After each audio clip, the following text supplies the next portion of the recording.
that, so we'll try one more time. Good afternoon. Good afternoon. Welcome to Corpus Christi, and I really mean that not only from the depth of my own heart, but from the depth of the heart of all of our parishioners here. We are deeply concerned about everything that happens in Carroll Stream, not only for our own parishioners, but for all of the people here, because you are the guys that go out to the four corners and reach out to 1, 2, 3, 4, 5, 6, 7, 8, 9, 10, 20 people a day. And what we know, we can then share with others. It's like the good news of Christ Jesus the Lord. He gives it to us so that we can bring it to others in our excitement and say, thank you, God. Now I've got to go out and share it with other people.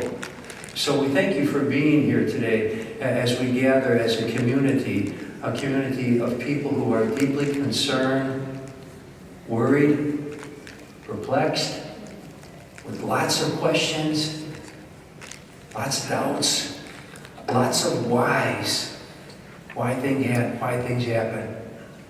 And so we come together in a sense of fellowship and love and community.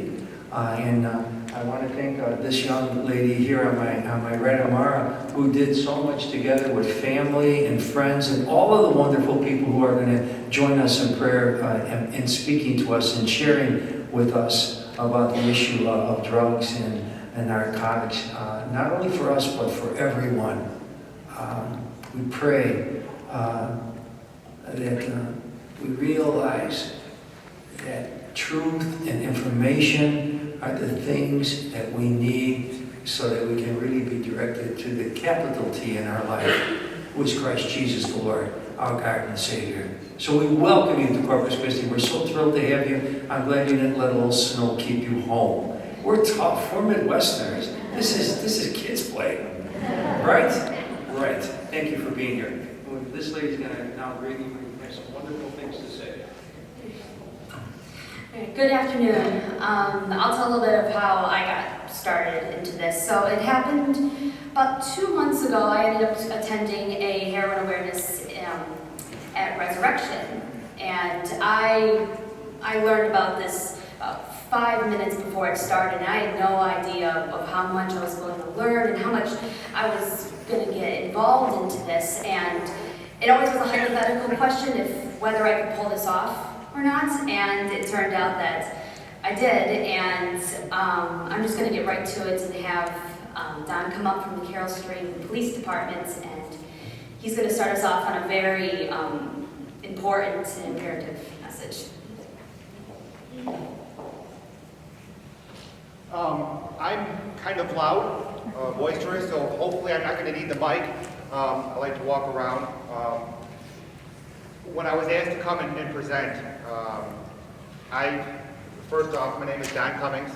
I'm a corporal with the Carroll Stream Police Department. Spent all 10 years in law enforcement at the Carroll Stream Police Department. The only part I knew of Carroll Stream before I became a police officer here was the ice rink on Gunderson, playing hockey growing up. Knew nothing else. Don't live here, but I work here. I love this town, and I care about what happens to the people here. I spent my first 2 years in patrol. The next 2 years, I was in general investigations as a detective, and then I was assigned for 4 years. I left Carroll Stream, and I was assigned to the Illinois State Police in a narcotics group called the Dupage Metropolitan Enforcement Group, which is also known as DUMEG. DUMEG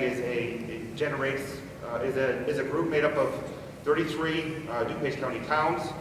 We did street-level narcotic investigation through the use of undercover work. Yes, I looked a lot different back then. My wife wasn't a big fan of how I looked, but I cleaned it up. My last 2 years there, I was a supervisor with the group, and then I go back to Carroll Stream. Currently, I'm assigned to the Special Operations Unit, which myself and my partner, do narcotics investigation in the town itself. When I was asked to come talk about heroin, I'm like, okay, how many days do I have to talk about this? I was told 10 minutes. So I'm trying to jam-pack this as much as I can. I was informed of who would be speaking, so I'm going to generate my talk more towards what family and friends can look for as far as clues, because once the people start using these drugs, it's hard to get them off. And they're no longer, as they're going to talk, they're no longer really themselves. They're trying to get help, but it's hard. So an educated parent, an educated friend, an educated sibling can go a long ways in helping these people get back to where they were and where they want to go. So briefly, heroin, what is it? Very powerful euphoric depressant and painkiller, the most abused of all narcotics, especially in the Dupage and Chicagoland area. For the majority of the country, crystal meth is a big issue, but for us, it's heroin. Derived from morphine, a very potent painkiller extracted from the opium poppy plant. We don't have any opium farms around us, so it's brought in from other countries, Mexico, Colombia, Southeast Asia, but mainly 90% of the world poppy plants are grown in Afghanistan. What does heroin look like? Tan, powdery substance, white tan, powdery substance is the majority of the heroin that we come across with the Carroll Stream Police Department in Dupage County. How heroin is used, it can be either injected into the body with a syringe, needle, or it can be smoked or snorted. The majority of what I've come across, the use is either through needles or through snorting. Taking the narcotic with a needle intravenously, introduces into the body a lot quicker than snorting. So a lot of people a lot of the people that we come across is with needles. One of the misconceptions is that if I just snort it, it's less addicting. It doesn't hurt me as much, but a lot more educated people and know about the body will come and testify that that's not the case. Putting this stuff into your body is a horrible thing. The heroin on the left and the one on the right. The one on the right is referred to as China White. And normally the one on the left is a Mexican brown. You're going to see more the color to the one on the right is a lighter color, the dark brown. Over the 6 years of law enforcement doing drug work all over the county as well as Chicago, we don't normally see it that dark. And also there's a big black rock that's is black tar heroin. Again, that's not the majority of the heroin that we come across in this county, that we come across with the people using. The white tan powdery substance is the one that's being used. Signs of heroin that the people are going to give off, or the people that are using it, constricted pupils, almost to a point that you don't even see the black pupils anymore. It's a pinpoint. That's the biggest giveaway. Droopy eyelids, watery eyes, clammy or itchy skin, loss of appetite, drowsiness, lower heart rate, blood pressure, respiratory rate, clouded mental functioning, overdose, death usually caused by respiratory failure. The majority of you aren't going to have a blood pressure machine, or you're not going to get close enough to your child, or to your brother or sister to find their pulse.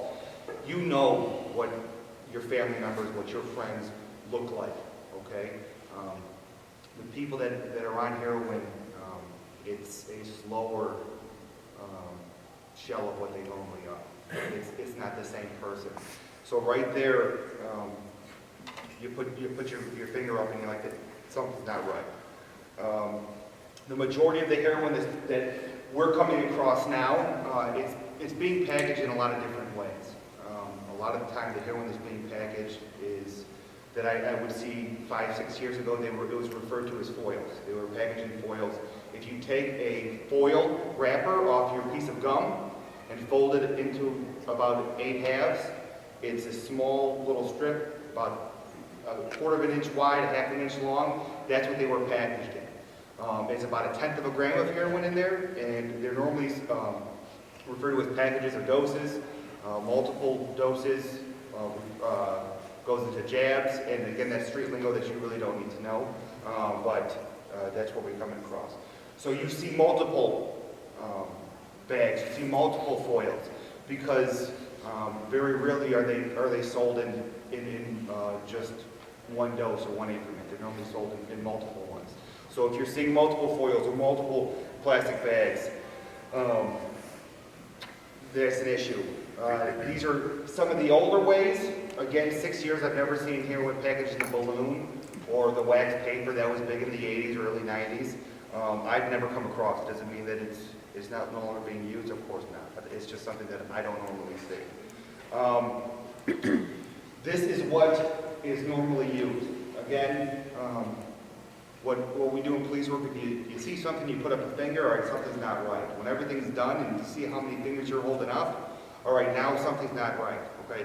If it looks like a duck, quacks like a duck, walks like a duck, it's not a chicken, okay? So you look at things and you come to your own determination. If you see a spoon in your son's room, is he a heroin addict? No, of course not. It can be used for other things. The spoon is used to cook up the heroin, especially when it's being used intravenously as injected. You're not injecting a powder.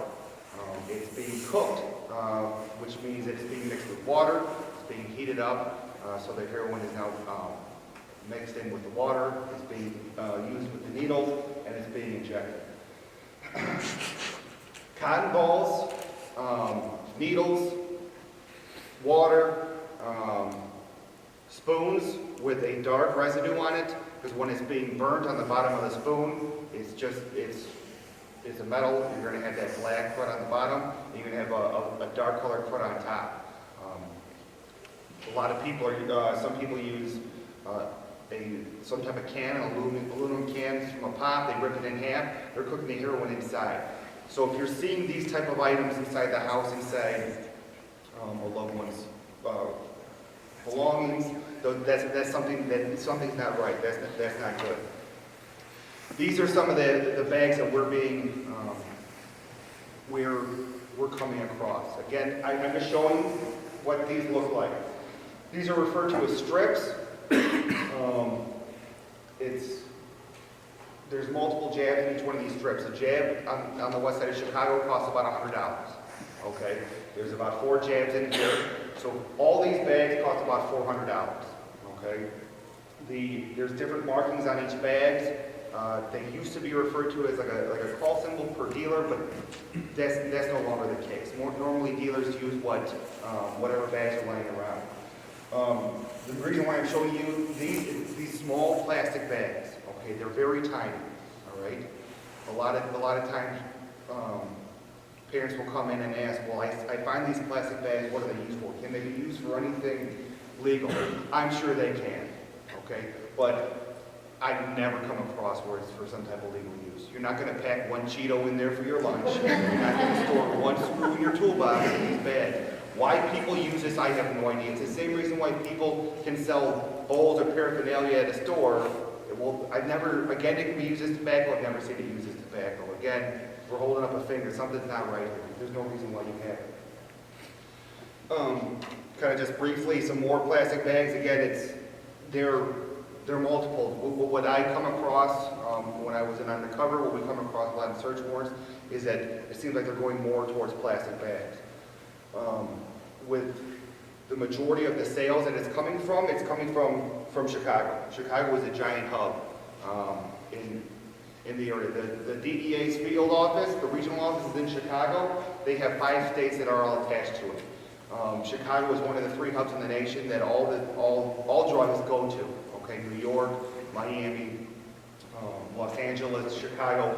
It gets sent there and it gets broken up everywhere else. Heroin, as I said before, there's no opium plants. We're not growing this stuff ourselves. It's not like someone can grow a weed plant in their closet. We're getting it from somewhere else. 99.9% of all the heroin that I've come across originates in Chicago. Okay, so what can we do as far as a Dupage County citizen, as a Carroll Stream citizen, as a Carroll Stream police officer? With what we're doing as our job is to stop the people bringing it in. Okay, the people that normally are bringing it in to our town are users themselves. Those are normally the people that have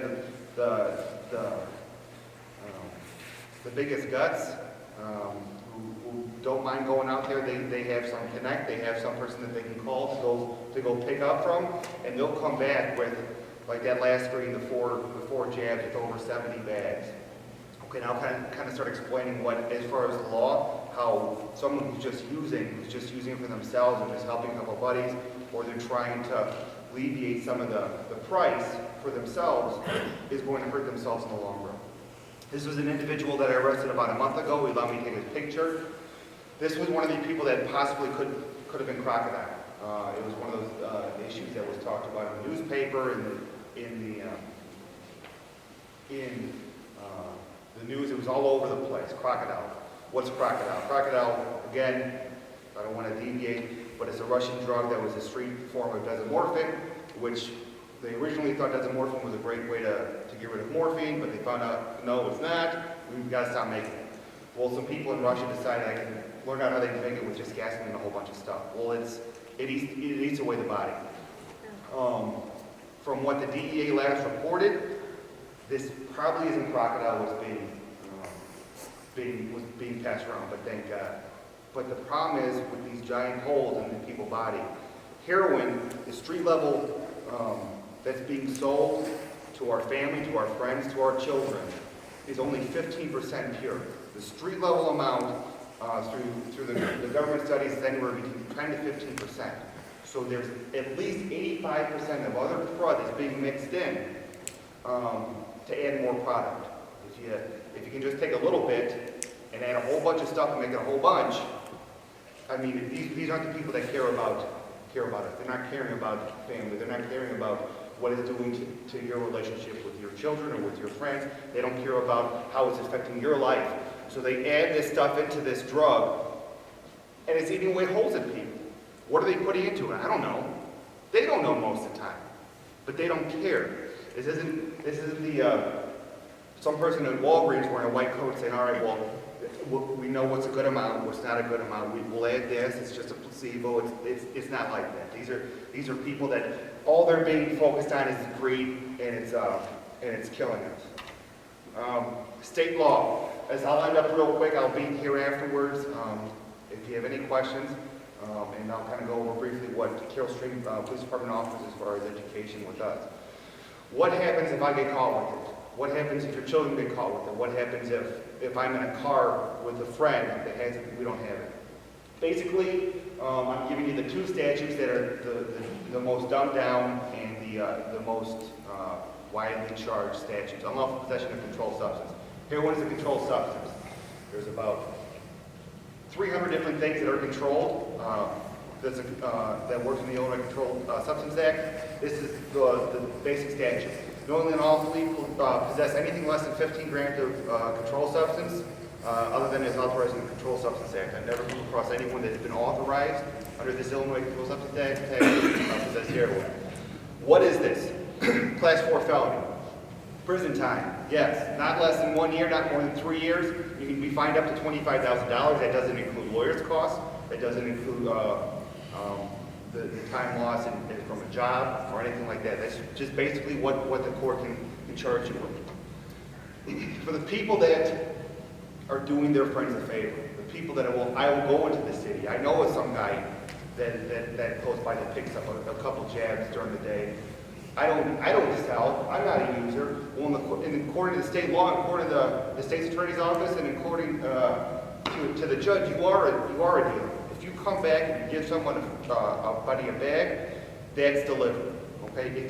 If you're stopped coming back with a large amount of drugs, and you say, well, I haven't sold it to anyone, but I was coming back because my friends and we all put our money together, and I'm the one that go into the city and I buy it and I come back with it.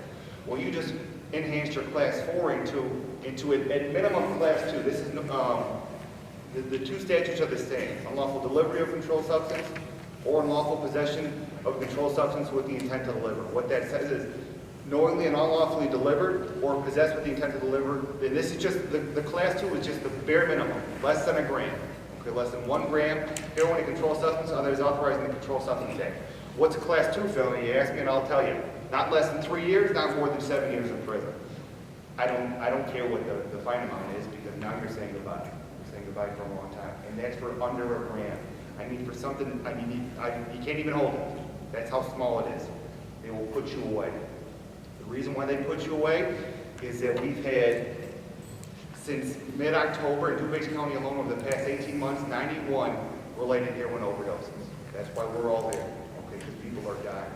This isn't a joke. This isn't something like, oh, well, I go smoke weed and every once in a while to relax. I'm not going to debate that. I'm talking about heroin. This is killing people, and it's destroying families. Like, Carroll Stream alone, over the past 6 months, we've had 5. Okay? I'm done going to autopsies. I'm done telling family members that their sons and daughters aren't coming home. I'm sick of it. I have an 18-month-old daughter, and I pray to God that never happens to me. Okay? I wish I could tell you how to stop it, or how to keep your people or your family members away from it, but I can't. If I could, definitely wouldn't be here, and I'd be a millionaire. Okay? But luckily, there's people like this that put stuff together to try to educate you, and have people that have seen the dark part and come back and are able to talk about it and kind of tell you their story, and hopefully you'll learn from it. Okay? Thank you. I'll be right back.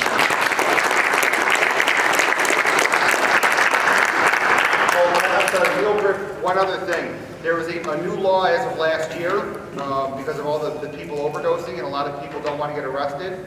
If you call and report an overdose, and you and your friends or someone else that you know is using heroin, and there's heroin around, there's an amnesty law. Anything under 3 grams of heroin, you will not be charged with. Okay? The state's attorneys and police, we all recognize it. We'd rather you call 911 to get help, to get medical service there, and we're not going to, jam you up with a felony or make your life hell. We want to make sure that people don't die.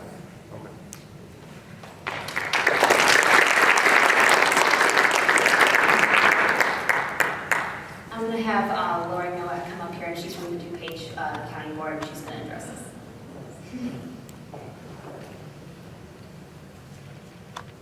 Thank you to Corpus Christi for opening your doors to allow this discussion on this crucial topic, and thank you to all the other organizations and other people who are coming to give their testimony.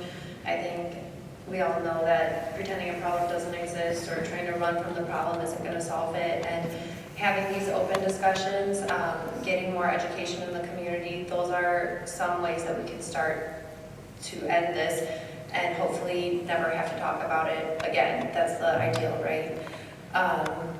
So in Dupage County, more people are dying from heroin than traffic car accidents. And the number I read was about an average of 1 a week.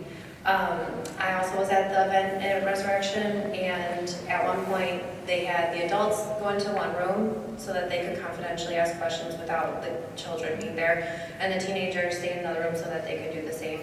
I have a younger sister who's not anywhere near a teenage, but she passed, and we kind of had her stay in that room out of curiosity to hear what was being said. But what she told me was that when they asked the kids, how many people here know someone who's tried heroin, and about 1/3 of the hands went up. And to me that was astonishing, because I'm, not very young, not very old either, and to be honest, I don't know anyone who's tried it. I've never heard of anyone who I know who has. So to see that huge culture gap, just a generation younger, that was really astounding to me. The good news is that the Dupage County Board just allocated $100,000 to go towards education. It's going to start out as a website so that people can confidentially go somewhere to get reputable facts about it. And we're also going to be working with other organizations, possibly mental health organizations, veterans organizations, schools, and then again, just health education. Another thing too, I don't know if anyone's heard the commercial, but I just heard it on the radio the other day and I thought it was excellent, where it's your medicine cabinet talking to you and telling, oh, I keep your secrets, I see those hairs you're plucking, and I see you and how, fat you are getting out of the shower and this and that, and I don't tell anyone about it, but there's something that I have to tell you and I can't keep secret, and it's your kids are getting into the medicine cabinet and taking your prescription pills. Has anyone heard that commercial on the radio? Yeah?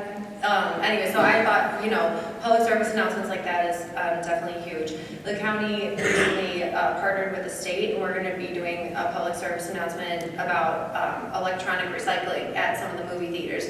So I had the idea that maybe that's another avenue to get some kind of quick commercial at movie theaters, and that's somewhere where it's going to target all ages as well. And again, I'll just say it right now so I don't forget later, but if anyone has any suggestions, you can come up to me afterwards or send me an email or contact one of the organizations who can contact me, because any ideas that you have coming from the community, anything that you think is beneficial, I mean, this is your money. Let us know where you think it should be spent.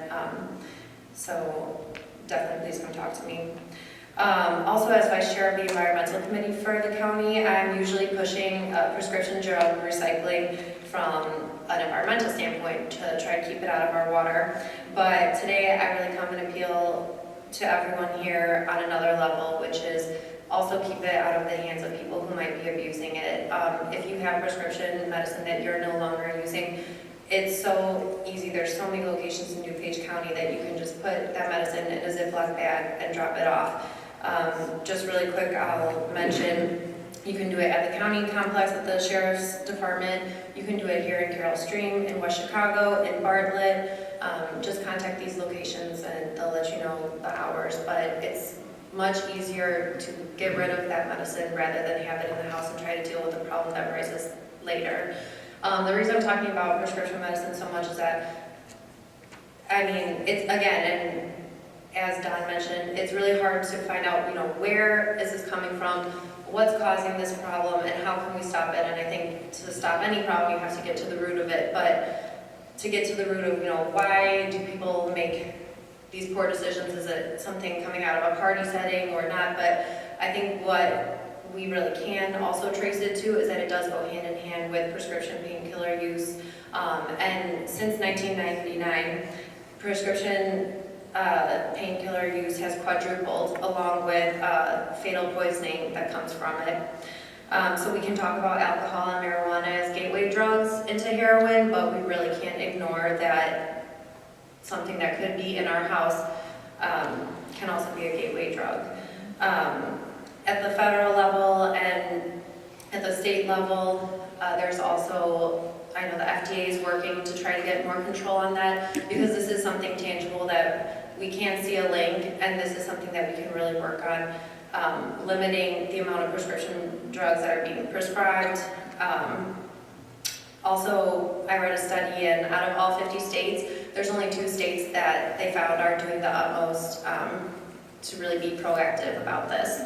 On a personal note, my father's a pharmacist, my mother and my sister are both nurses, and I mean, my dad sees it all the time where people are trying to come in, and if they can't get prescription drugs, they're turning to heroin. But he's also just seeing ridiculous amounts being prescribed, and he can't hardly fathom why a physician would be doing that. But the message is also not to be afraid to ask your doctor or your dentist for an alternatives. Toradol for pain is something that is a non-narcotic painkiller, and after you take it for 3 to 5 days, you can switch over to ibuprofen, and that's a really good way to kind of cut off the problem before it starts, because there are, adults who have this problem, kids who have this problem, and so just to keep it away from you as much as you can.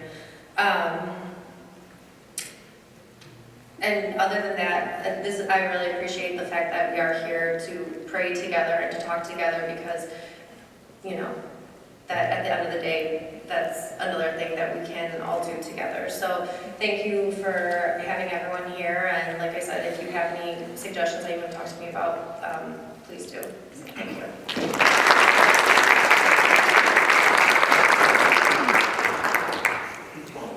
I'm going to invite Kristen Guiterrez to come up and talk about the LTM.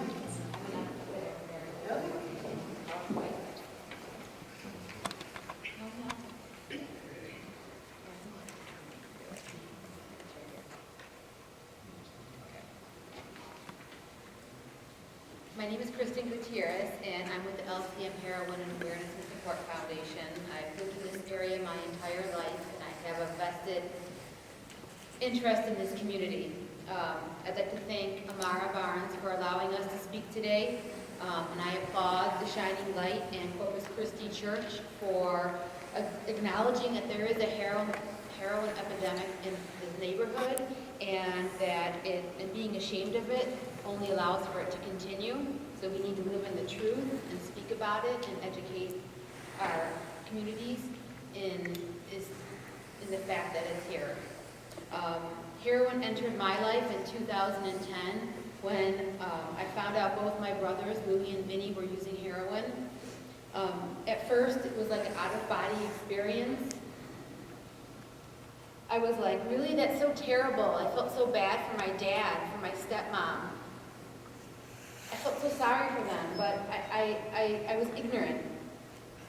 I was ignorant to heroin's power.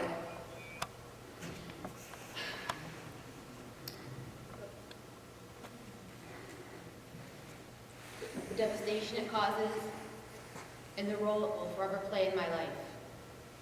You may think you know drugs, but heroin is different. After 2 years after knowing that my brothers were using, the horrific things that were going on in the house, the 2 rehab attempts, we were desperate. My dad called me in to help because Louie stopped leaving his room. He only left to get his poison. I'll just do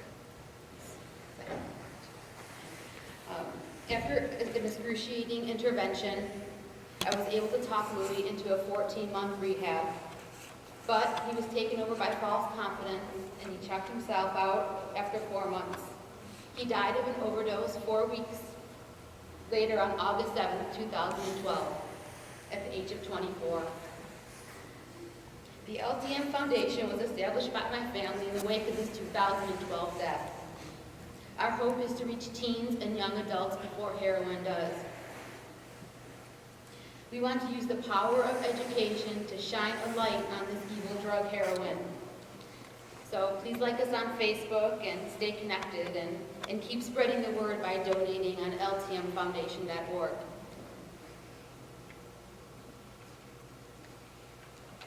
Heroin addicts didn't wake up one day and say, hey, let me try that heroin everyone is talking about. It usually starts with a prescription opiate drug abuse. Then, when it gets too hard or too expensive to get, they resort to heroin for a cheaper, easier high. Prescription drug abuse is the gateway to heroin, especially OxyContin. Once graduated to heroin, there's a period in the beginning where most people drift in and out of use. This is heroin romancing you. The pattern might be something like this. This is something I do on Saturday. Then this is something I do on Sunday. Then I'll add Friday to the mix. And then Thursday for a 4-day weekend. And then, before you know it, it slips into full-blown addiction. There are also people who have tried heroin and felt instantly, this is the drug I've been waiting for. But acquiring it on a regular basis initially makes it tougher to jump right into regular use, but it's not impossible. The same thing with pills, actually. If you can only get them hit or miss, you'll probably be dabbling at the beginning until you found a steady source. But if you have a family member or a friend with a ready supply, then you'll progress to addiction much quicker. And when that source runs out, many resort to heroin again because it's cheaper and easier to get. It is imperative that you clean out your medicine cabinets. Most heroin addictions start in the medicine cabinet.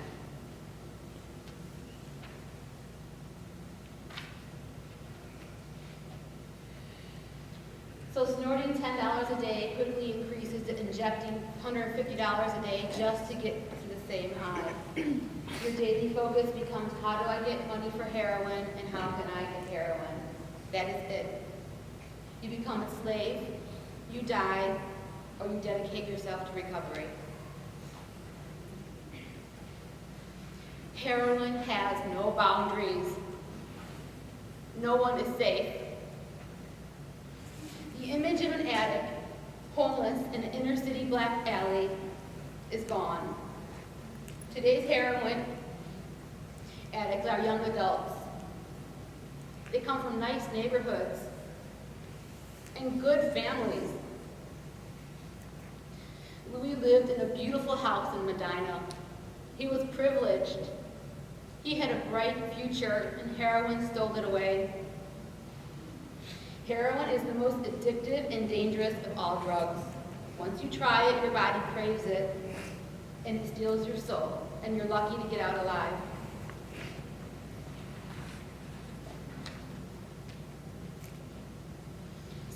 you know that you're addicted. When you hit the point of physical dependency or even of behavioral reliance and you feel you have no choice in the matter, this is addiction. In abuse, you have bad judgment, but you have normal brain chemistry. You still are in control of your life, and as consequences develop, you are likely to stop. And addiction is a disease. You have abnormal brain chemistry. You completely lose control of your life, and as consequences pile up, you don't stop. You can't. Heroin addiction is not a simple matter of choice. It is a disease. And like any other chronic diseases, without treatment and consistent engagement in recovery activities, this addiction is progressive and will result in disability or premature death.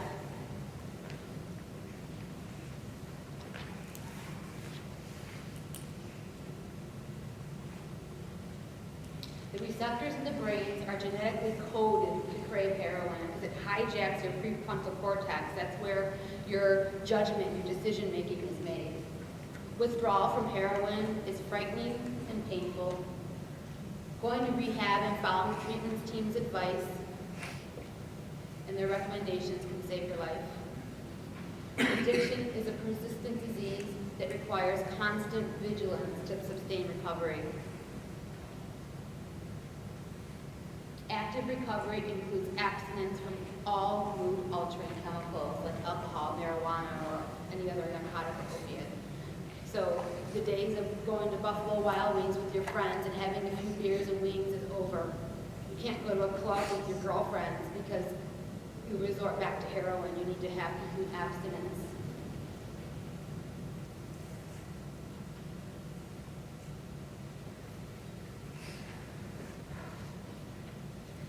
Louis was one of the 43 people in Dupage County who died of heroin overdose in 2012. The 2013 Dupage County death toll is hitting a record pace at one death every 8 days. State's Attorney Bob Berlin warns, we have a heroin epidemic in this county, and these are sobering facts. But my brother was more than just a number. He was a beautiful person. He had his whole life in front of him, and heroin stole it away. When he went to his last rehab teen challenge, he found a deep relationship with God, and we are so thankful for that. He was feeling so good about himself. He just wanted to go home and leave a normal life. But he started to slip into his own behaviors again. He started drinking on weekends, and he started smoking pot. It only took 4 weeks for heroin to slither back into his life and take him away. It saw he was weak and it attacked. You can't, as a recovering addict, you can't just pick up where you left off. Living recovery is your new normal. Going to NA meetings, having a sponsor, and abstaining from all mood-altering chemicals. This will allow you to live.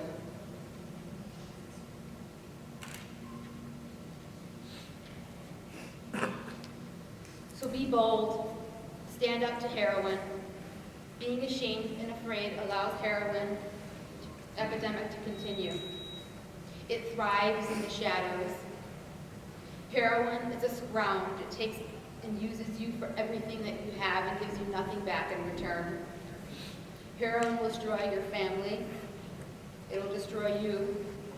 It will make you lie, steal. It will abandon all your morals. The reality is, if you use heroin, you will die prematurely or you will dedicate yourself to recovery. Both of these outcomes have a price to pay for you and your family. They'll pay in despair, they'll pay in fear, loss, and money.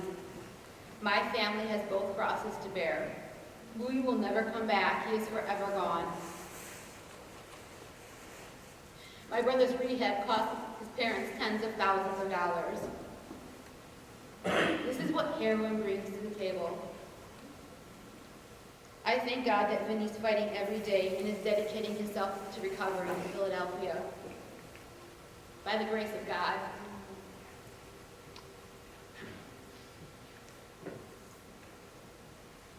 If heroin crosses your path, run like hell and don't look back. Students, don't try heroin. It will destroy you and will destroy your family. Parents, please start the ongoing conversation. Heroin is not worth your life. Thank you for getting educated. Thank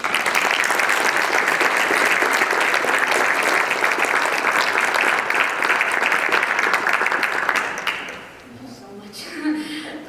I'm going to have Miss Cory come up, and she has a testimony that she would like to share with us. So.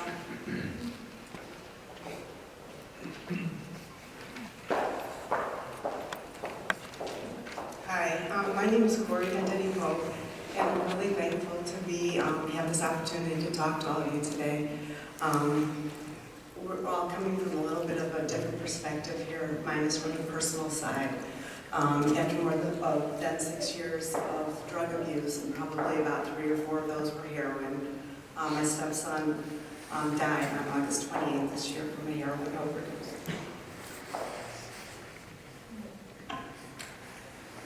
Before his death, he also managed to destroy our family and destroy my marriage. So I have a lot of pain that was caused by this heroin addiction. My reason for wanting to speak is I'm hoping that I can help some of you maybe avoid what we've been through. On kind of a funny note, I would like to say, if you suspect somebody is using heroin and you know, please tell somebody. Go to their parent, go to a teacher, a counselor, just anybody that you know of. In our situation, the way we first found out, my stepson had come home late one night, and my son, who is his older stepbrother, was outside and Frankie, the heroin addict, well, he wasn't into heroin at the time, he was just using other drugs. But he was kind of bragging to my son about how high he was and how great it was and everything. And my son saw him pull up in the driveway and just barely missed hitting our cars. And, you know, like, hey man, what are you doing? And he's just going on and on about all the things he was into and using. Well, my son didn't know what to do. Being the older brother, he didn't want to be a rat. He didn't want to, like, come to us right away and tell us because he wanted his brother to trust him. So what does he do? He goes to a friend of his who is now his brother-in-law and tells him, because he knows he's got to do something, he just doesn't know what to do about it. My now son-in-law doesn't know what to do. He knows it's a bad thing and he's got to take action. So he goes to my daughter and tells her. Well, my daughter knows that we've got to take some steps and we've got to go to my husband, who's Frankie's father. So my daughter comes to me, so it just kind of went full circle because nobody wanted to be the one being the rat, but everyone knew that something had to be done. So I went to my son and I said, you know, Jimmy, we need to go to Frank, we need to tell him about this. And he's like, but I can't, Mom. He goes, then Frankie will never trust me again, and I don't want to be that person. I want him to look up to me as his big brother. So we kind of went through this, how do we address all of this? So again, find a way. I don't care how you do it. Don't feel like you're betraying your friend or your sibling. If you know they have a problem with drugs, please, I beg you to go to somebody. I really believe that one of 3 things will happen if you're a heroin addict. One is you get help, and you're one of the lucky ones, and the recovery works, and you'll be well. The other one is you'll end up in jail, and the third one is you'll end up dead. And there really aren't any other options. So it really, truly is a very, very serious matter. I'm going to kind of talk about what signs to look for, a little bit different perspective than what Donna was talking about.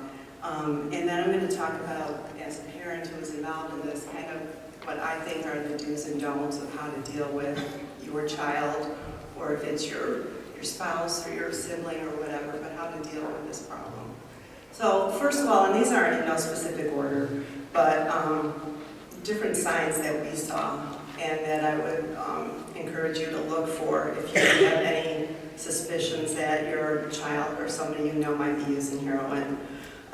We saw a really big change in his personality. when he started using drugs. Before that, he was a very quiet kid, didn't have that many friends, but had a small circle of good friends that were from nice families, and they never got into trouble. They were just good, quiet kids. When he started using drugs, we just saw a whole other side of him. He became very cocky, very bold, kind of a daredevil, thought that nothing could ever harm him. So there was a definite personality change. Also a change in friends. Those good kids that he used to hang out with, when we'd ask him, you know, where is so-and-so? He'd say, oh, I don't want to hang out with them anymore. They're drips, is what he called them. He goes, they don't have any fun. They don't go out and party. I don't want to be with them anymore. So all of his friends that he had in high school had changed. Change in appearance. He went from being kind of a clean-cut, nice-looking, normal kid to he would rarely shave. He had tattoos all over his body. He started piercings. Dressed kind of, I had like drug sayings and different things. Crossbones, skulls, different things on his t-shirts. It was just a total change in the way he looked. His change in weight also. When he was using drugs, he just lost tons of weight. He just looked different. He looked sickly. He had sleeping problems. All of his patterns were different.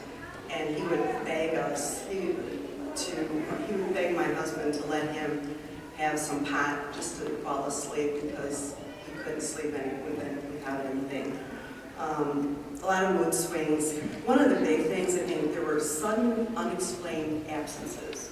You know, it could be kind of late at night, at a time when the kids should go to bed, and all of a sudden be, oh, I gotta leave, I gotta run out. And he'd be gone for maybe like 15 minutes, half hour, maybe an hour, and then he'd come back, and you could tell he was just all revved up. He was different. He always needed money. That was always a sign for us that he was really heavy into the heroin again. We'd give him some money, and you know, for gas or whatever, it would be gone in an instant. We could always follow the money trail.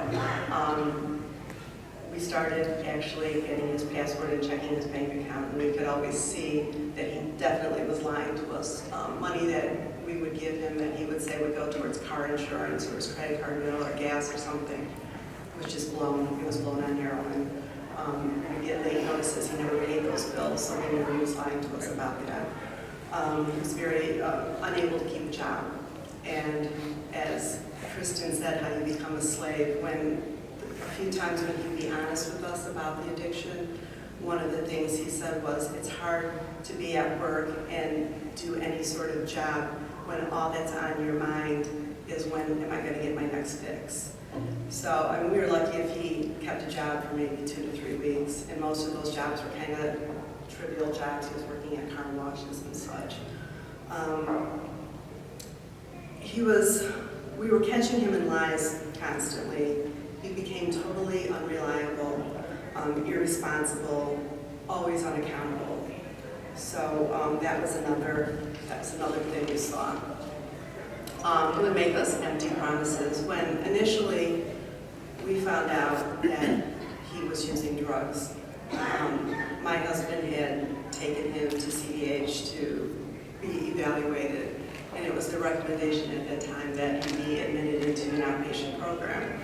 He pulled my husband and his ex-wife aside and said, please don't make me do this. I know I can stop anytime I want.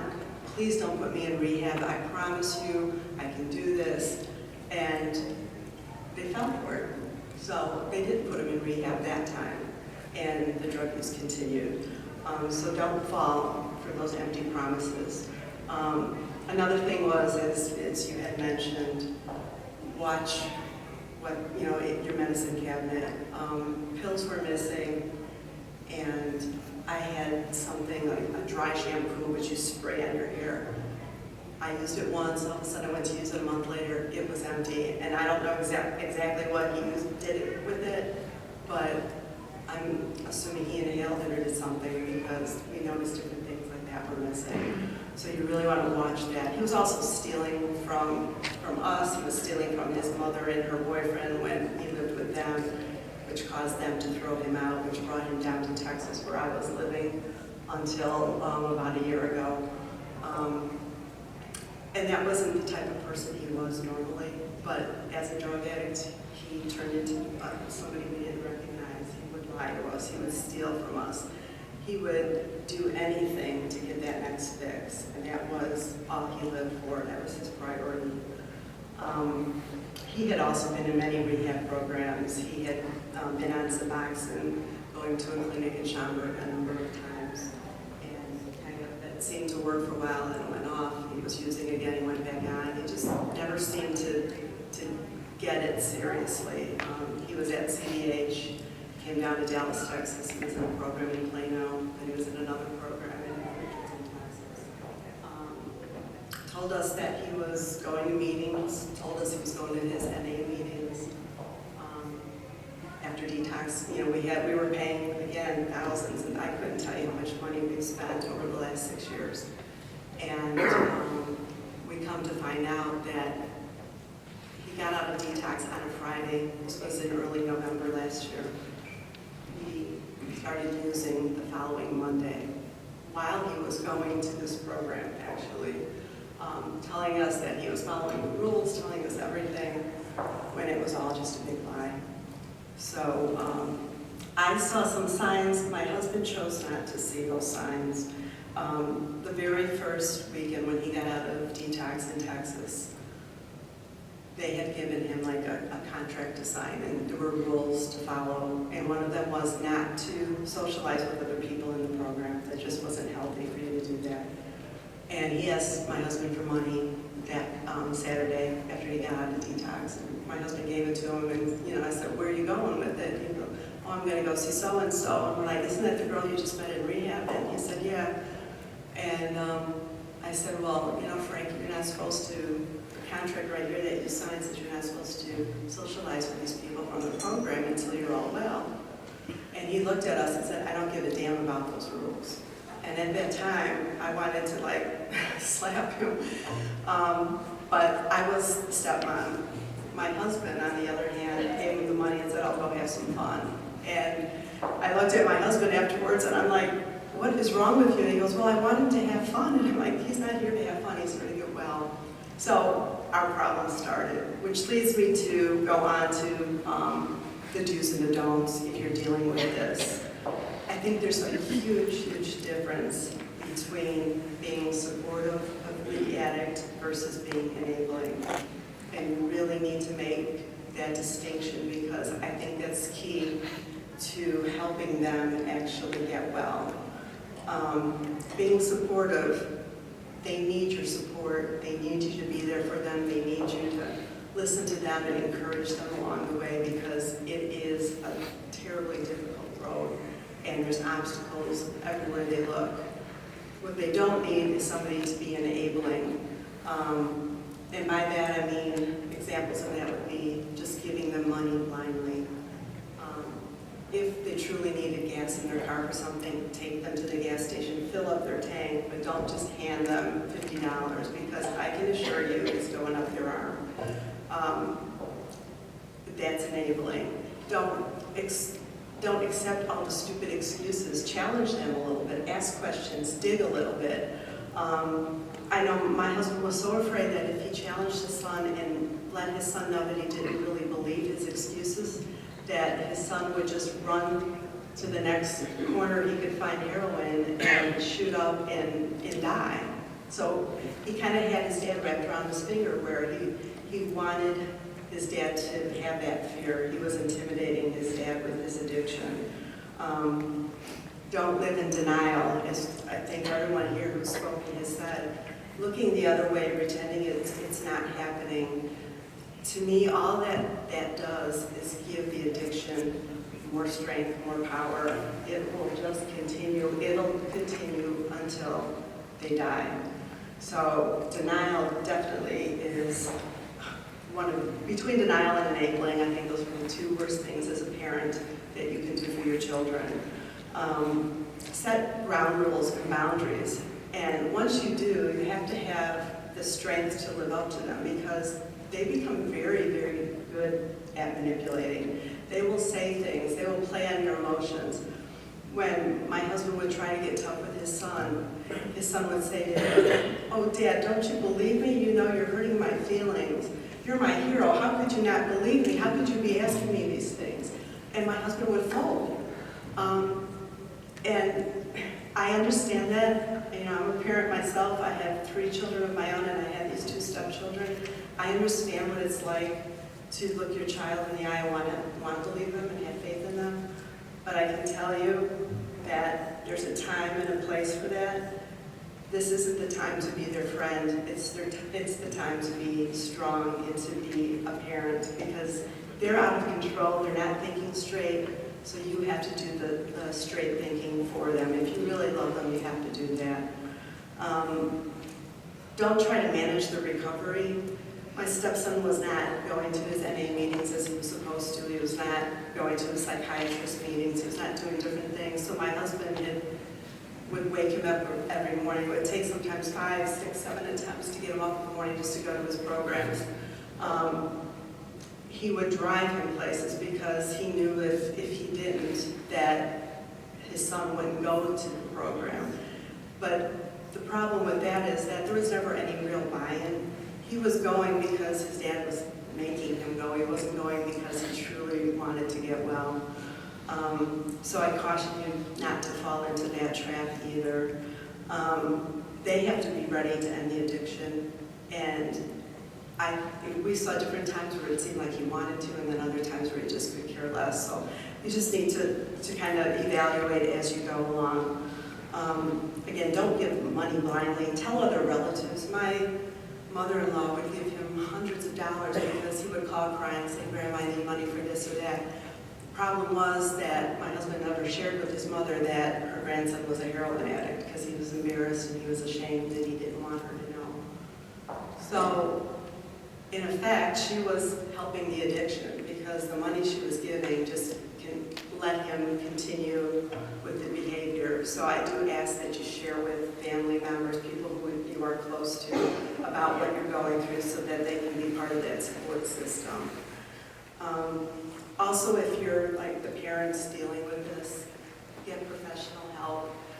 The addict needs help, but you do too as a family unit, you really do. I had asked for that and my husband disagreed and thought we didn't need that, but I encourage you to do that. Again, I want to thank you for letting me speak. If anyone has any questions for me afterwards, I'd be more than happy to answer them. And God bless everybody for being here.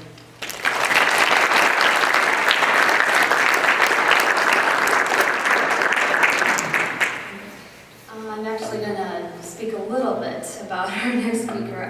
So as I said before, is that I went to Resurrection's heroin awareness, and like I said, is that I knew about the heroin awareness 5 minutes before it started, so I basically had no clue what to expect or what to think about this.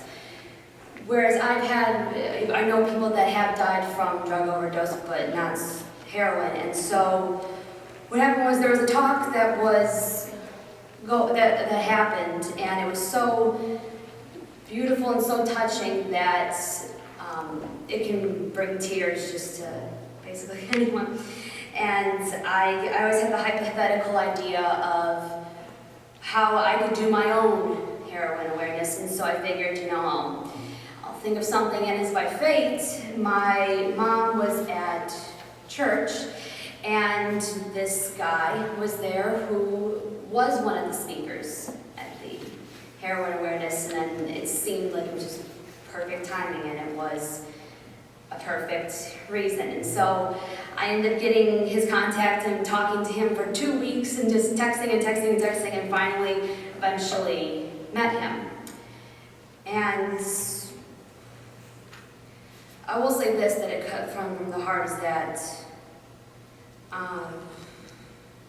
like I said before, inspiration comes everywhere in this world, and sometimes it can come from the most unexpected places, especially for me. And I think that if you can inspire one person just to stand up and do something against this drug, then I think you've done your job.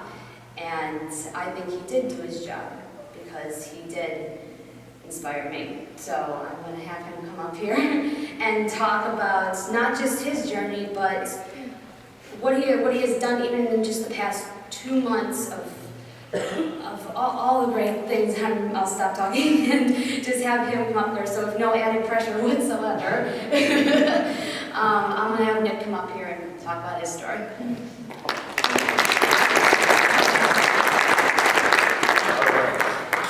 Microphone thing. My name is Nick, and I am a heroin addict, and I want to say thank you everyone for coming out here today. Thanks for Mara for putting this together, the police departments, all you folks for coming out today. I don't even know where to begin. Life is a trip, we'll start with that. And I didn't think I'd be standing here today on a snowy day. I thought I'd be, watching football or something, but here I stand today as a recovered heroin addict. Now there's a difference between recovered and cured. I'll never be cured of my heroin addiction, but I do enough today to be recovered today. So I have to live in the moment, live in the present, and that's all I can do. A little bit about me, I grew up in Bartlett, 10 minutes away from here my entire life, and had an awesome parenthood. I have 2 loving, supportive parents. I have a younger brother who's 4 years younger than me, who is, he's like, where in the world is Carmen Sandiego? He's a Special Force Marine, and I honestly don't know where he is. So every once in a while he surfaces on Facebook and we get to know where he's at, but that's about it. But we had a normal childhood. I played hockey. Anything that we were given in life, we worked hard for. We had to work for it, but then, we achieved it. Hockey took over my entire life, and I honestly thought I'd be like talking in places like this because I made it to the NHL. It's a little contrary to what my previous thoughts would be. But I was decent enough to play hockey. I was drafted to go play junior hockey in Cleveland, Ohio. But in the meanwhile, getting to the higher levels, I started breaking bones, and I was introduced to prescription painkillers. I didn't start abusing them at that time, but that little seed was planted in my life on that warm, good feeling that no matter how much pain I'm in, spiritual, emotional, mental, physical, this little pill made me feel good. Again, I didn't become hooked, but I knew that there was an escape route. Thank you for doing that, by the way. And so when I was playing hockey in Cleveland, Ohio, I developed kidney stones, a giant, huge boulder. They put stents in. I had 11 surgeries in like a 10-month span and was done playing hockey. But the doctors kept giving me obscene amounts of painkillers, opiate narcotics, Vicodin, Norcos, and then Oxycontin.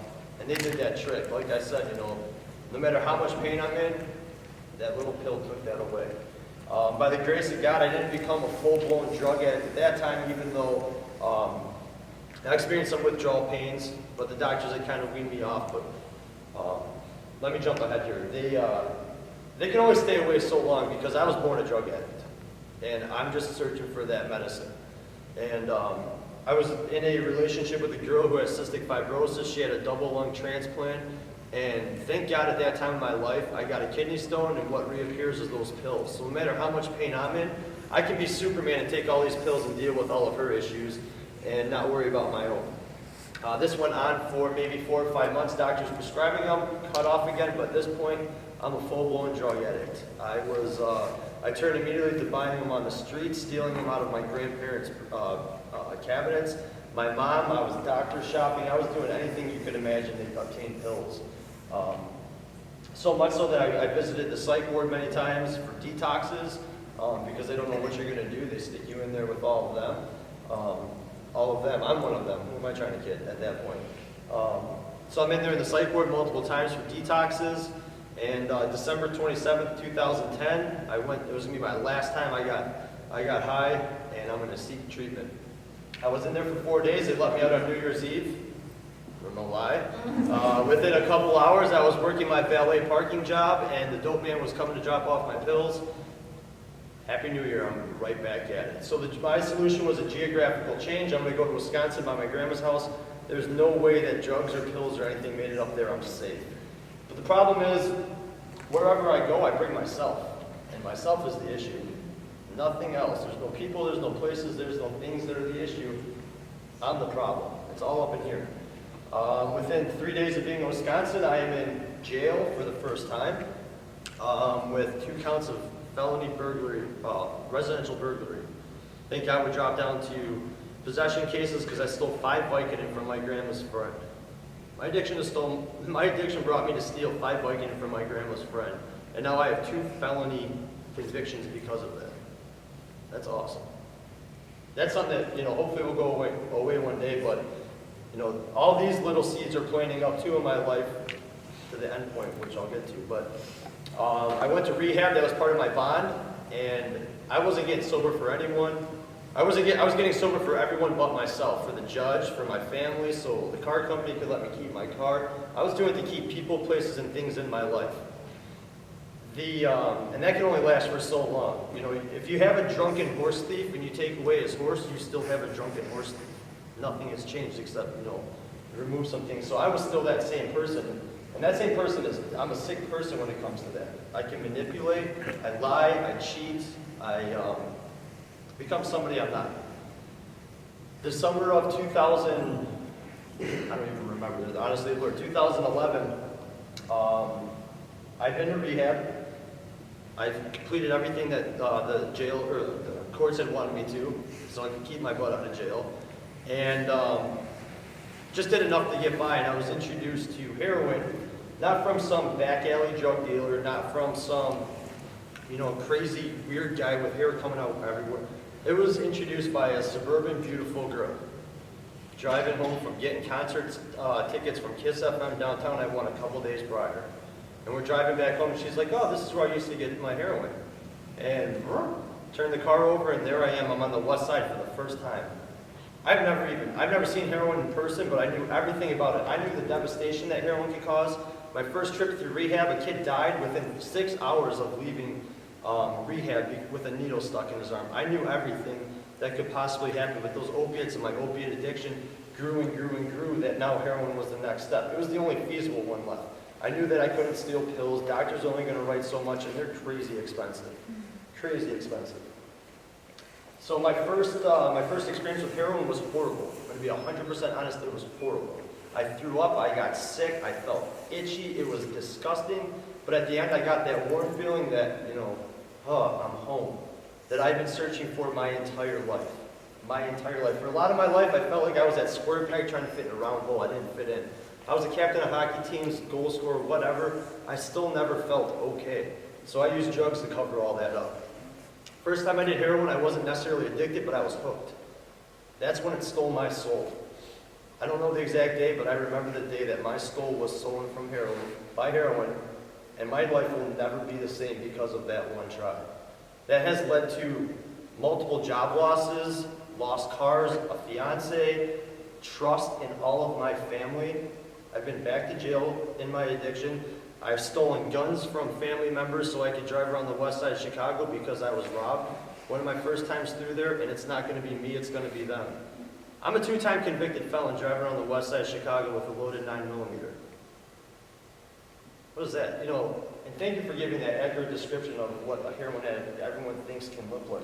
But I also want to dispel that too, that this is what a heroin addict looks like. I was wearing business suits. I was driving nice cars. I was doing all these things. It could be anybody.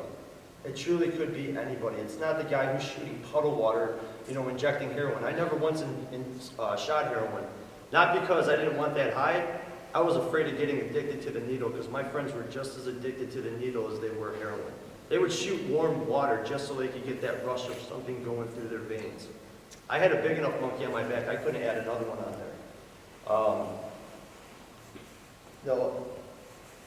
I'm just going to kind of stop with there. I could go on with more stories all day long. I want to tell you guys, that heroin addicts aren't bad people. They're creative, good people. And we're not the scum of the earth. And that really bothers me. It's taken a lot to get where I'm at today. I'm not up here just because, I put a couple days together and, here I am. It's taken a lot of work. I've rigorously worked a 12-step program beyond I didn't know I could be honest because I couldn't tell one more lie. One more lie and I'm going to end up on a screen like this, no offense. That's what my addiction does to me. I don't have another shot. I know I have another relapse in me, but I don't know if I have another recovery. This takes work. I've never been homeless, but I've lived on the streets. My mom, when I got out of rehab, I got to add this too, I'm sorry. Let me back up. People want to talk about rock bottoms in their addiction. Well, my bottoms have trap doors and trap doors and trap doors. I keep hitting them and keep hitting them when I live that lifestyle. February 14th, otherwise known as Valentine's Day, I had $100. I went on a scratch-off lottery ticket with like my last dollar. I'm like, woo-hoo! Because I'm going to get heroin. But I really want to take this girl out because it's Valentine's Day. But I can't take her out because that's going to take away my stash money. But I know this girl does heroin. I can take her out. Well, I can't do that. So heroin became my date. That was my first big bottom, when I realized that I couldn't even have a girlfriend, that heroin has taken over my life.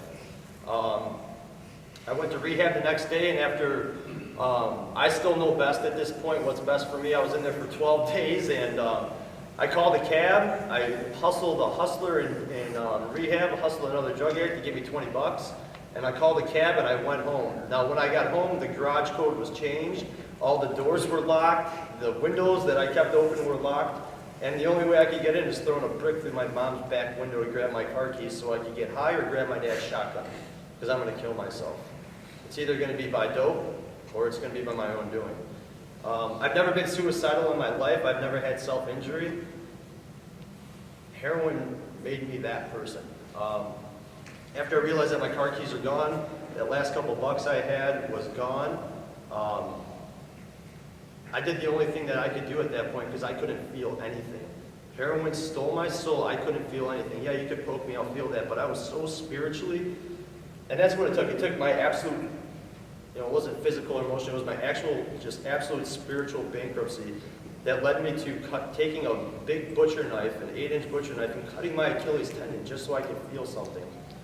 Just so I could feel something. So I called the ambulance on my own feeble suicide attempt because I need help.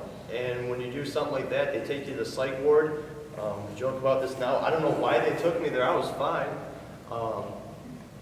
That was a joke, but never mind. I wasn't fine. But, that's where my journey started. My mom kicked me out. I lived in a sober house in Elieen for 3 months, in a 3-quarter house where I had rules. I had guidelines. I had stipulations. I had to attend 12-step meetings daily. I had to get a sponsor. I had to be honest. I had to be honest. They kept asking for this honesty thing, and I had to be open-minded and willing to try something different. My sponsor told me, he goes, listen, I'm going to wrap up all your crap that you're walking in here with. Probably would have fit on here because I didn't have much left in my life. He goes, put that over there, take a couple steps over here. Try this for 3 months. If you don't like it, I'll give you all that back, and I'll drive you down to the west side for your first bag. Now, like 2 weeks sober, I'm thinking, all right. But I tried that lifestyle. I found God. Laying in the back of that ambulance after I cut myself, I had God. I have all this chaos. I just broke out of rehab. I broke into my mom's house. The cops come in at gunpoint because I have a weapon involved. Now I'm getting, for the 3rd time in my life, guns pointed at me. Now it's by the police. This is where my life has taken me, my heroin addiction has taken me. So I moved to Elieen for 3 months and do all that. I get a job. I can keep a job for once because I have some accountability. I'm honest, and I probably tell my employers too much, but I see those people more than I see anybody else, and I can't have any secrets anywhere because that's a death notice. That's a 100%. I'm a goner. I wasn't making much money at the time, and the guy went on a whim and let me stay with them for a couple months. And I feel comfortable talking about this in this setting, but this is 100% a spiritual journey for me. I don't normally talk about this, but this is the only way that this is sticking. God, for a long time, was a 4-letter word to me. I never lost faith in all of this. That's why I'm standing here today. I always had this little bit of faith hanging on somewhere because I saw some hope in some people. And it's God that I'm standing here. All my prayers were answered. They just weren't answered the way that I wanted them at that time. When I had cops behind me, when I was sitting in jail cells detoxing, when I'm driving home from the cab saying, God, please intervene. He answered my prayers just the way I didn't like them at that time. I don't even know. I do a lot on a daily basis because my drug, heroin, made me do more. Always more. Whatever it was more. Steal more, do more, lie more, manipulate more. Whatever it was more. So today, for me to live, I have to do more. I work full-time at a place called Pinstripes in Northbrook. Come check us out. It's pretty cool. I don't think I've ever plugged them, by the way. They'll be happy to know that. I do a lot of speaking with LTM and the Bar of the Police Chiefs. How I got involved with this is this is a good story real quick. I don't mean to keep going, but my friend Ryan, my absolute best friend, I played Little League Baseball with him, and thank God for 10 years of our lives we split, because he is a raging, horrible alcoholic, and I'm a raging, horrible heroin addict. Thank God we never jive. But I went back to AA for the second time, and again, did everything differently, and who was sitting there but my lifelong buddy from Little League. Thank God there's a familiar face. So get buddy with him again, and he celebrates 6 months sober and then disappears for 3 days, relapses, goes in and out, and he ended up disappearing for 6 days at one point. Phone is shut off. I'm literally driving to the morgue, calling, filing missing persons reports at the Briley Police Department, and got involved with their crisis intervention team. Ryan, I am happy to say, is safe and sound and somewhere in this world today, doing amazing things. But that's how I got involved, is through my friend and the Briley Crisis Intervention team, and they asked me to go and meet with all the police chiefs because they wanted to get heroin awareness out there and tell people what it's like from our end, or from my end. Because I really shouldn't be here today. I'm really beating the odds like this second standing here in front of you. I want you all to know that. Like, I could leave here, and heroin is always on my back. It's always within an arm's reach away. That I could be on the west side of Chicago, well, with the snow, traffic, I mean, probably like 55 minutes tops. But I can't afford to do that. It's not that 8th, 9th, 10th bag that I'm worried about, it's that first one. But I got involved with them, and we've had some engagements, and I started this crazy idea called Sack Lunch Sunday, and I'll talk about this because this is what it takes for me to stay sober, is to give back and help other people, because I know what it's like when someone stops what they're doing and talks to you as a human being. I'm a heroin addict. That's who I am. That's not what I am. That's what I am. Well, how do I say that? Whatever. You know what I'm trying to say. Heroin isn't going to define me in a negative manner. 100%. I'm a heroin addict. I am beating the odds again, and I really just want to stress that. But I have to give more. I have to be of service to other people. My life isn't great today. My mom yelled at me earlier because I lied to her about something so stupid. I could still be that same person. But I'm cognizant of today. I can't, do all the little things in my life that I let build up before. I can't do that because that's going to get me high in debt. But the Sack on Sunday thing, it's just about reaching out to people who are in need, that need somebody to help.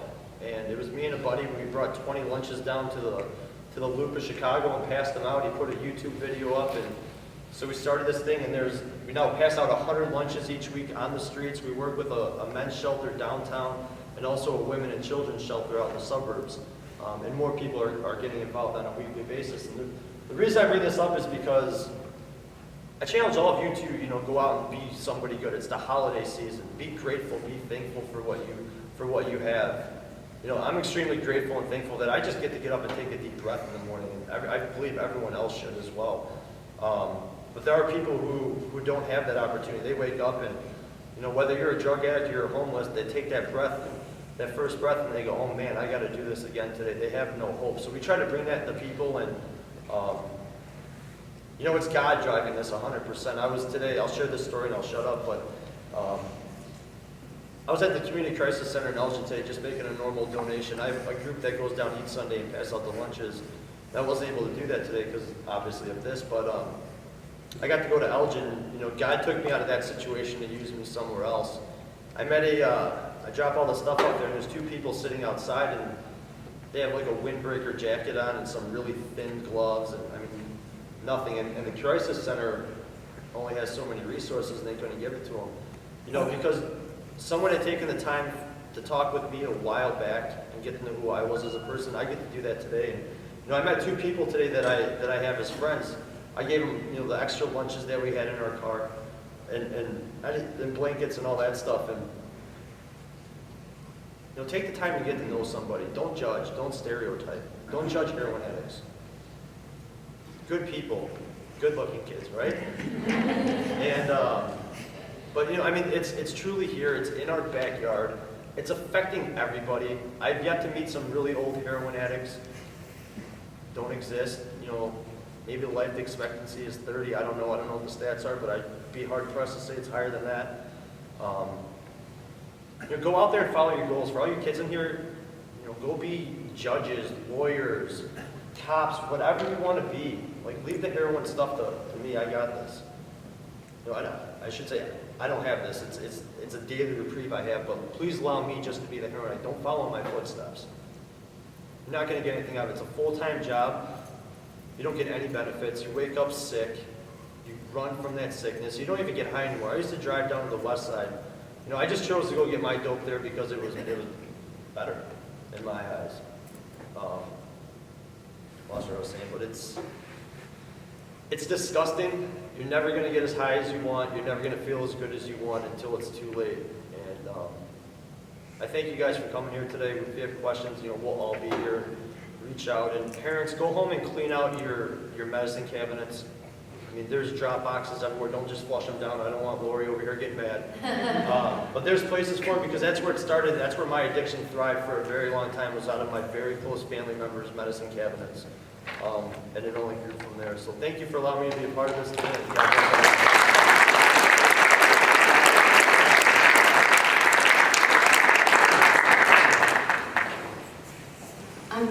Oh, sorry. Go ahead.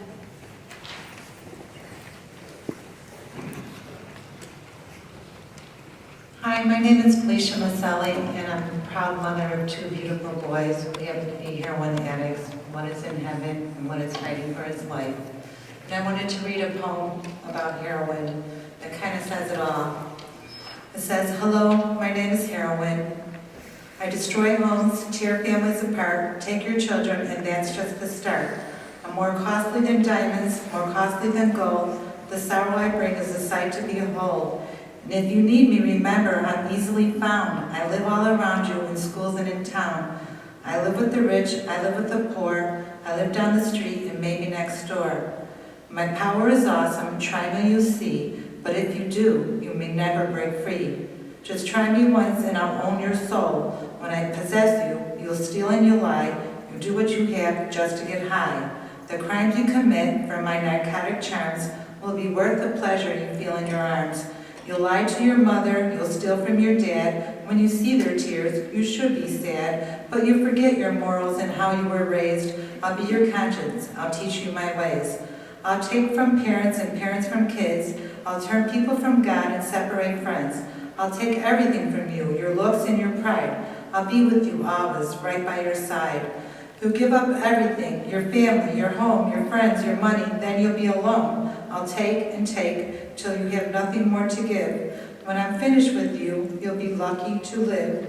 If you try me, be warned, this is no game. If given the chance, I'll drive you insane. I'll ravish your body, I'll control your mind. I'll owe you completely, your soul will be mine.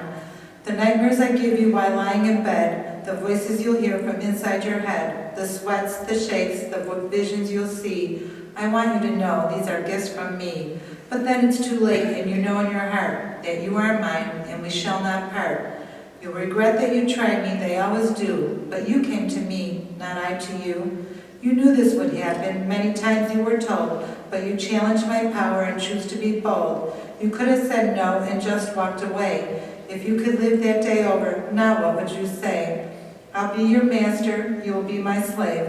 I'll even go with you when you go to your grave. Now that you have met me, what will you do? Will you try me or not? It's all up to you. I can bring you more misery than words can tell. Come take my hand, let me lead you to hell. Thank you.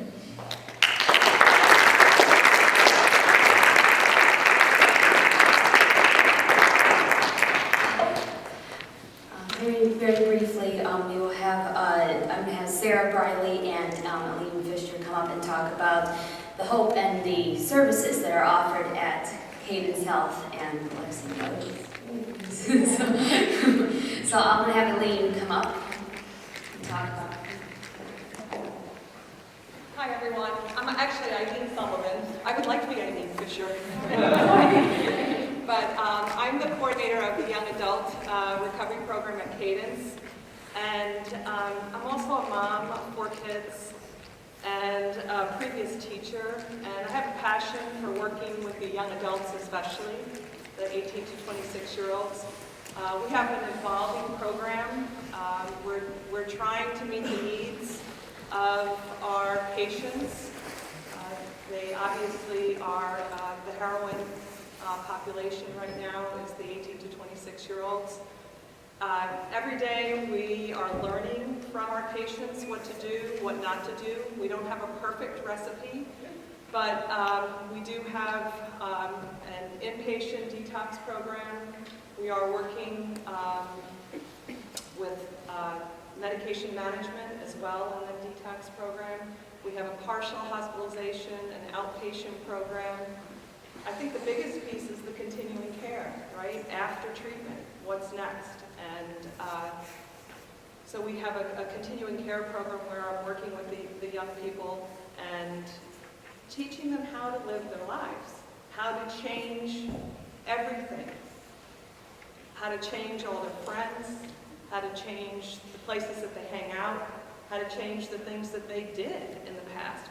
So not an easy thing at all.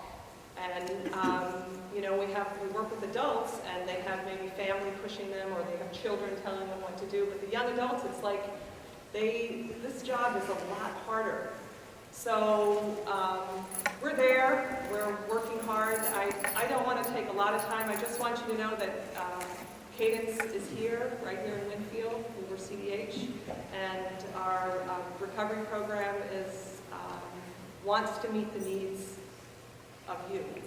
And so the more we talk, the more we communicate, the more we work as a team, the better our program will be. So I couldn't think of anything better than to be here today and to pray and to continue to provide in any way that we can. I have Josh. Come on, Josh. Come on up here. One of my favorite young adults that is now running on Tuesday nights, a Young and Done group. So it's our AANA young adult group, 18 to 26-year-olds, for anyone that's willing to try to stop using drugs or alcohol. So I'm going to let him just say hello. I know we're pressed for time, but thank you very much.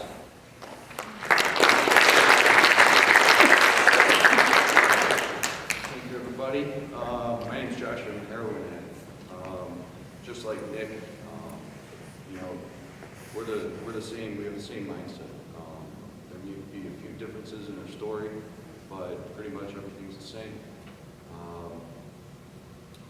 For me, I won't get into the stories, the war stories. I can talk for hours about that. But what made a difference in my life was, you know, going to, you know, getting help. Finally, having my parents pressure me. It was that tough love that made me, you know, want to go to rehab. Not necessarily want to go in, but you know, having no other choice. Either that, homeless, or jail. Or, unfortunately, die if I had that chance. So, you know, I was brought to CDH, and I met Elieen. I was there for a week, and then I went to another rehab. And, you know, without rehab, without the 12 steps, the programs, I wouldn't be able to do this. You know, it's not something I chose to do. I wouldn't wish it on anybody, but it happens. And just because, you know, I'm a heroin addict doesn't make me a bad person.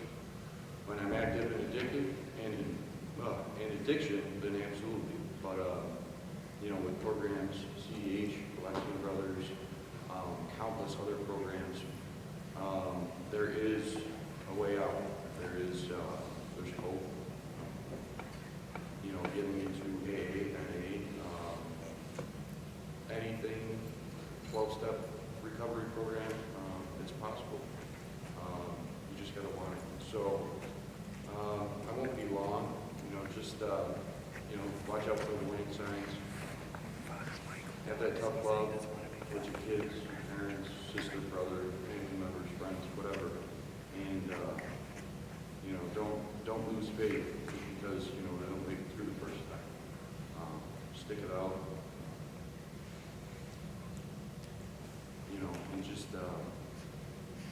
don't be an enabler, but you know, be there for them. That's pretty much all I got, so thank you.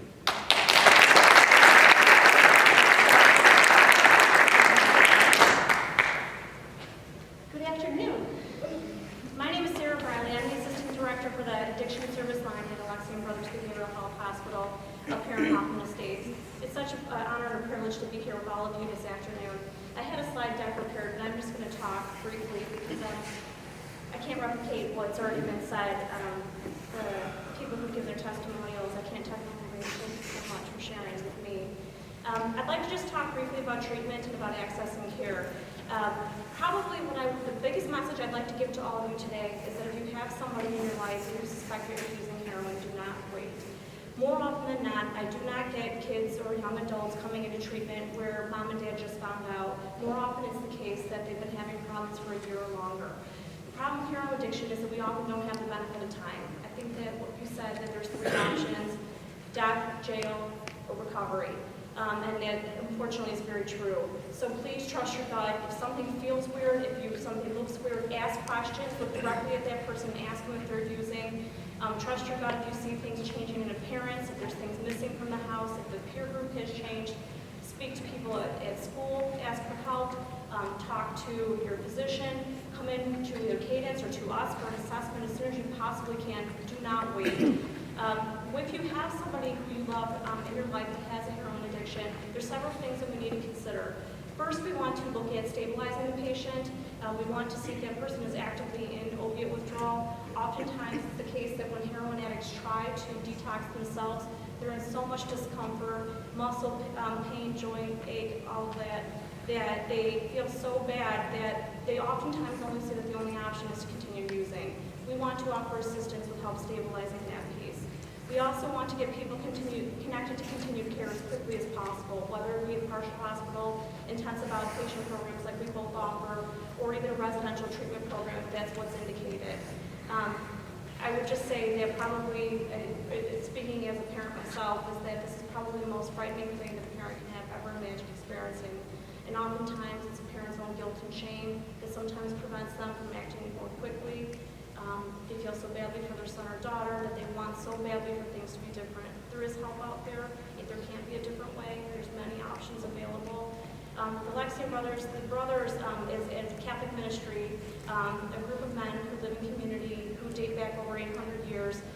The brothers are committed now more than ever to serving at-risk populations of people who have not been treated well in society, and that includes behavioral health and addiction. So this is a passion that we're going to continue moving forward with into the future. We provide medication management and medication-assisted therapies if appropriate. We also provide behavioral therapies and individual therapy. So if you have any questions or things that you'd like to talk to after this presentation, I'd be happy to answer any questions that you might have.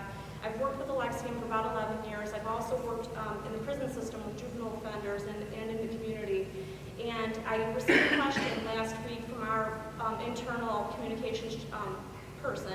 And he said, Sarah, are you guys seeing an increase in the number of heroin addicts coming into treatment? There's been so much in the media. And I said, no, Matt, we haven't. So we've always seen heroin addicts coming into treatment. But what I have seen, and I went back and looked at the data, is that we're seeing younger addicts coming in. So the age for inception or the first use is getting younger and younger. Heroin's in our backyards. It's in all of our communities. It's something that we need to be talking about because it's not like 20 years ago where you would have to go into the inner city and that you would find a 30, 40, 50-year-old heroin addict shooting up.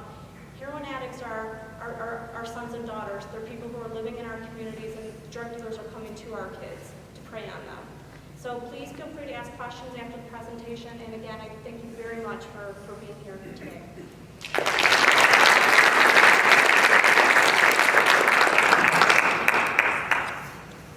Like I said, I wanted to end this with coming back to God, so I'm going to, we're going to end this with Father Mike, and Father Mike is going to talk to us about bringing all this together. And so I welcome him from St. Mary's in West Chicago.